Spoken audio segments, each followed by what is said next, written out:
Hello everyone, this is Catherine Agee, aka Nerdgirlism, with a Sunday vlog here for y'all. I'm also going to be doing my hair and makeup while I'm talking, just to keep myself busy. Um, but yeah, I do have lots of illnesses, obviously. I'm living in a nursing home right now. I'm on disability. I have a history of, let me think, what all? Diabetes, of course, mental illness, which is what this video is going to be about, hypertension. My blood pressure is always like near 200, it seems. But when I take too much medicine, then the opposite, which I guess is called hypotension. Just guessing. Same with my blood sugar. I used to have hypoglycemia. Now it's basically leveled out. And if anything, I have hyperglycemia now when they give me too much insulin, by accident or it goes slow or whatever. What else? Oh, yeah, renal failure. Obviously, I'm on dialysis.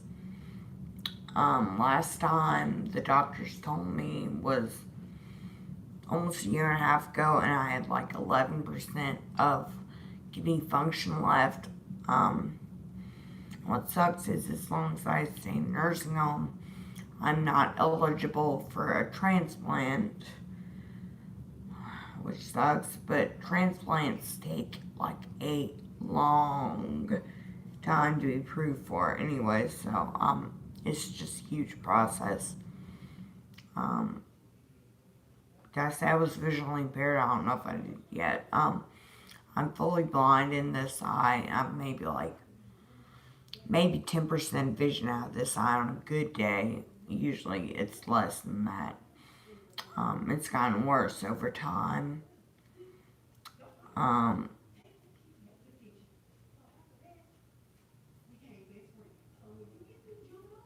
There's something else I can't remember. Diabetic retinopathy, obviously. I have full dentures from the diabetes, taking my teeth. First of all, I don't have a gallbladder anymore.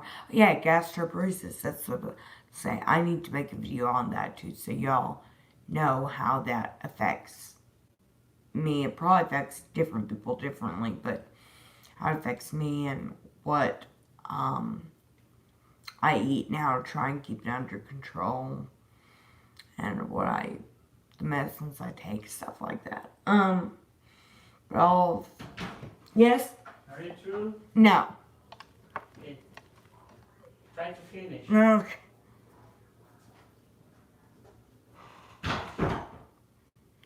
But, yeah, most of my,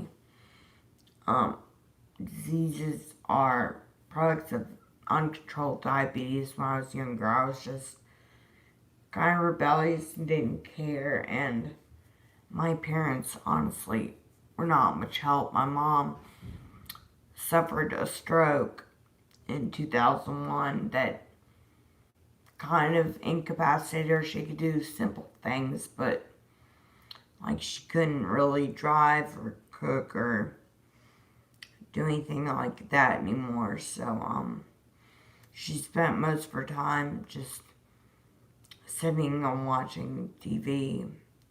Then whenever my dad was home, we'd usually go somewhere and she'd have to take a wheelchair. But other than that, my dad was kind of neglectful. He was never there. He got arrested when I was in maybe a senior. I think I was a senior. I was like 17 or 18. And I was supposed to go to an art competition. And my dad, like, would have had to take me to school in the morning to get on the bus to go because it was field trip on a weekend. And he just never showed up. And of course, my whole family starts freaking out, like, oh my God, where is he? And we get a phone call, like, later in the day, well, my mom does. Um, my dad saying that he was in jail, and he was trying to make excuses and saying, oh, like, they arrested me for the wrong reason or whatever, but, he had to do community service because it wasn't a big thing, but he got a DWI, or is it DUI, whatever, they're the same thing, basically, drinking while driving,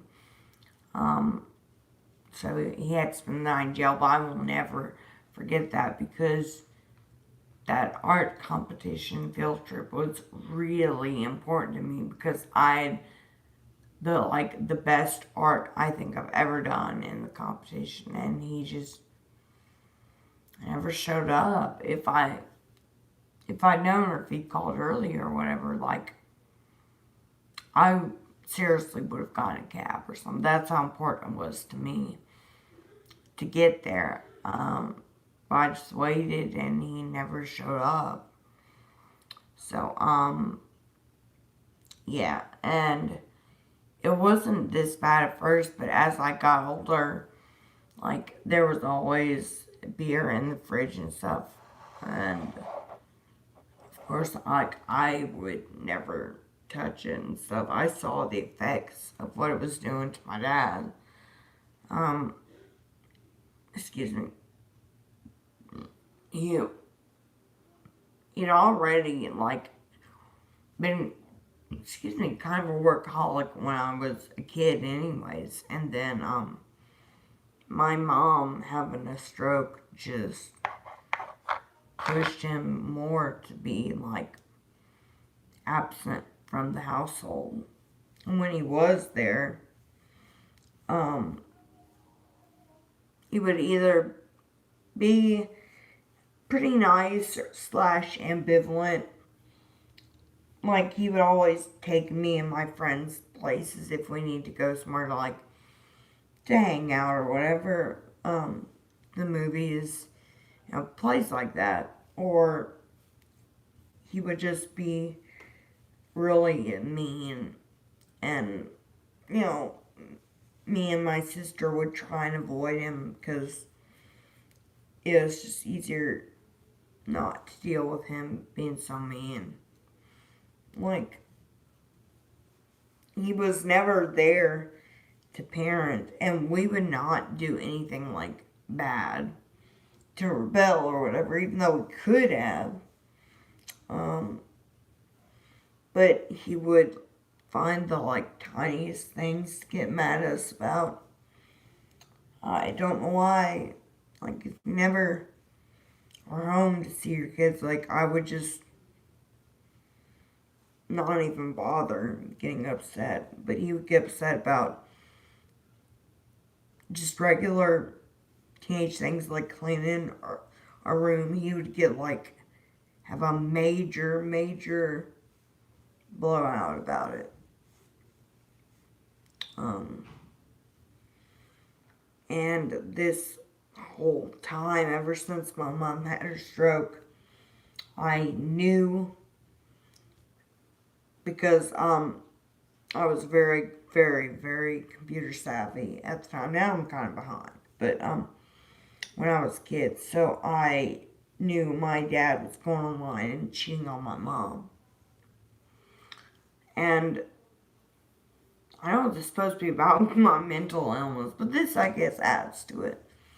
And when I was 17, because it was whenever I was in Les Mis, I found out that he actually had taken this girl and her mother, who I guess he was seeing the mother at the time, to my play at Pine Tree. I was in Les Mis.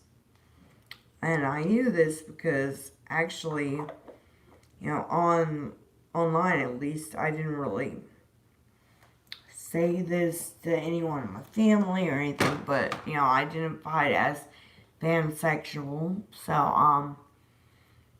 I was talking to this one girl who, I liked, and she told me that she knew me because my dad told her that she reminded him of me, which was really, really creepy, and kept me from pursuing anything with her because that was just too weird to me. Too weird. And really inappropriate to me. I got so mad, and I told my mom in as many words without me saying that, I was chatting up the girl or whatever, but, I told her about it. And I don't know if that was, like, the best decision. I talked to her a lot about the stuff I found out, and she didn't really have the power to do anything about it, so she never did, but I had to imagine it would have made her upset, because it made me upset when that stuff started happening to me, and I felt like I couldn't do anything about it, so. But, I did as much as I could. And now I'm living in a nursing home, so, whatever. But I'd rather be alone and not treated like shit than with someone and be treated like shit, I think. Anyways, so I'm actually going to talk about my mental illness one time. Spray. I think I'm almost out. I could never get the back. Huh. Anyway, so, my mental illnesses, like major depression, panic attacks, I've been even diagnosed as, having schizoaffective disorder when I was younger. I don't know if I still have that, honestly. I feel like I've kind of grown out of it, but, all kind of, got triggered by a few things. Puberty. I went through puberty kind of early-ish for my age, at about age 11. Around the exact same time, my mom had her first stroke, and I was in the room with her when that happened. Me and my sister were. She's reading us the 4th Harry Potter book, and she began to have a stroke. And then also that same year, that winter, we moved from Virginia to Texas. And like I said, I just hit puberty, so this is around the time, I was starting to lose some of my friends, but, make new ones. Hopefully, I didn't get the chance to do that, honestly. I was starting to have crushes on guys, and, at that age, they're your true love, so, I didn't want to leave, but, we did, and as soon as we moved, I just could not adjust to Texas at first, like, as far as friends and finding, like, a social group went. Like, I didn't really find a social group and good friends until, like, high school. I had a couple of good friends who lived in my neighborhood in middle school, thankfully, but, I didn't really have a group of friends until high school.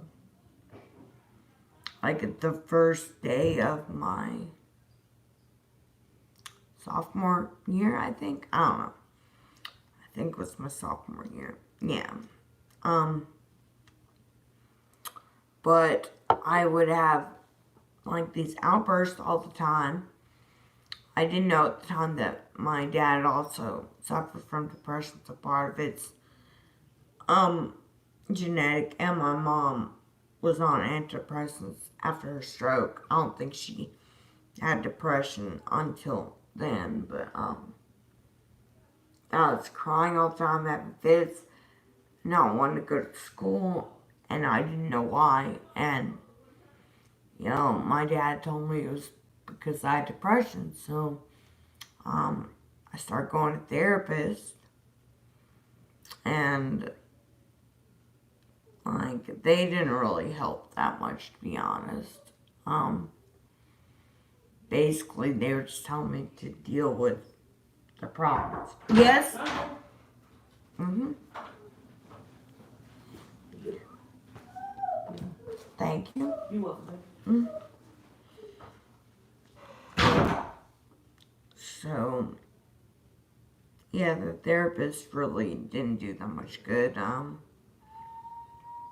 But lots of the problem was I didn't have a support system, which is my main problem now, too. And,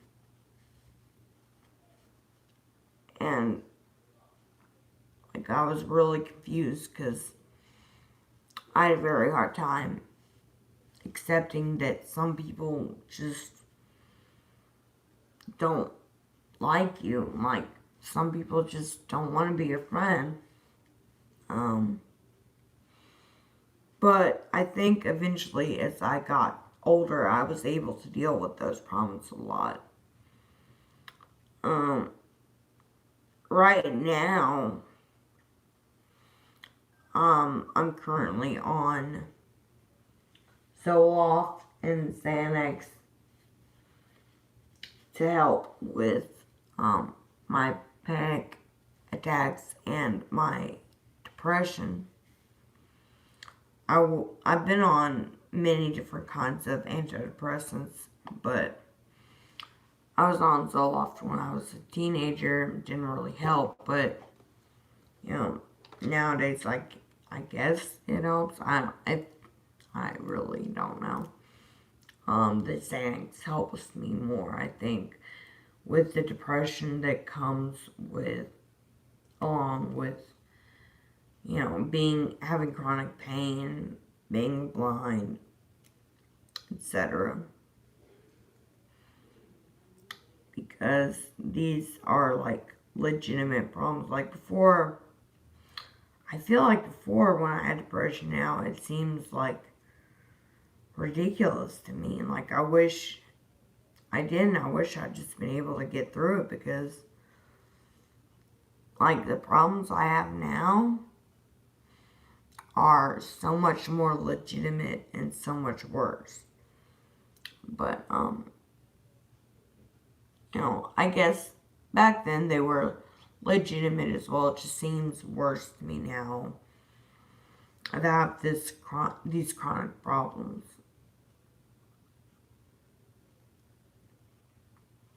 Also, one other thing that kind of triggered me, I forgot about mentioning, was September 11th. I don't know if it affected other people this way, but it really fucked me up mentally. Like, at first, it made me paranoid and scared of, like, terrorists or terrorism or whatever. No thanks to, like, the media, to be honest. But then, in the aftermath, it just made me an angry and bitter person, because I started to see all the hype and all the fake patriotism for what it was, and that made me angry and made me a pretty active Democrat, which is not a bad thing, I think. I love being a Democrat. I would have been a Democrat, I think, anyway. But as a teenager, I did have, I guess, kind of questioning my values and stuff like that. Like, I didn't just arrive at that decision just, in 1 minute or whatever. But, excuse me. But, I've always been of the belief that if you have a mental illness, you should not be quiet about it. It shouldn't be swept under the rug. It's just like any other illness. It needs to be, people need to be aware of it and need to speak of it without this, huge stigma, attached to it, or else no one will get better. And the treatment of the mentally ill, honestly, around the world, I'm not saying this country, but around the world, is still horrible and has only slightly gotten better in this country since like the 70s. It's still not that good, to be honest. I think lots of it comes from a lack of understanding.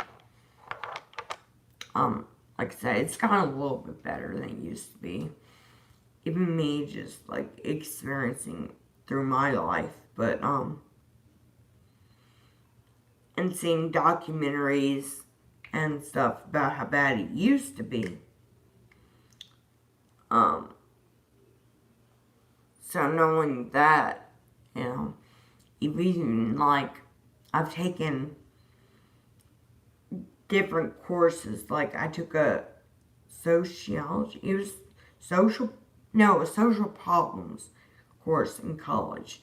Whenever I first went in 2007, yeah, in 2007,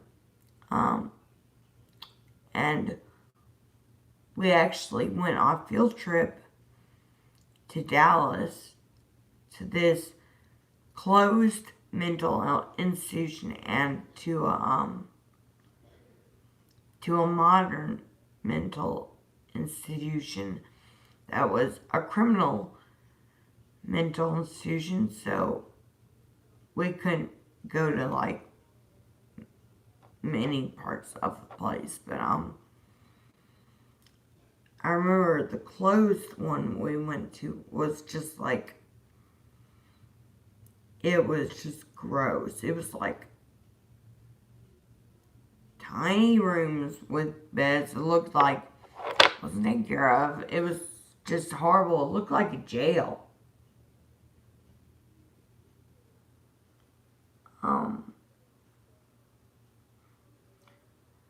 I actually went to a mental institution whenever I was 14 in Shreveport, Louisiana, which is where I actually was diagnosed with diabetes as well. Like that added to my happiness, but I stayed there, I think, for, I can't remember now, it seemed like forever, but it was probably only like a few weeks, 2 or 3 weeks. But I was so mad because I missed my sister's, she and her friend had this lip sync performance that they did for school that I helped choreograph, and I missed that. So I was really upset about that. And also, in the institution, they not force you, I guess, like, kind of, they have you take lots of medicine. They don't tell you what it is. They're literally like one flew over the cuckoo's nest. They just tell you it's like good for you and it's vitamins or whatever. But whatever I was on, they made me like song out. Because one of the requirements, because we were all underage, was that you have a certain number of hours that you have to, like, take school classes in the institution. And it was, like, pretty early in the day whenever that would happen. And I would just, like, literally, I've never done this before. I would fall asleep during the classes because those medicines made me tired. But, the place was crazy weird because, like, all the kids, we try and get away with what we could because, one day we had, like, visitation sometimes, and my dad would visit me because he worked at Shreveport. One day, he brought me a stick of gum, and we weren't allowed to have gum in the institution.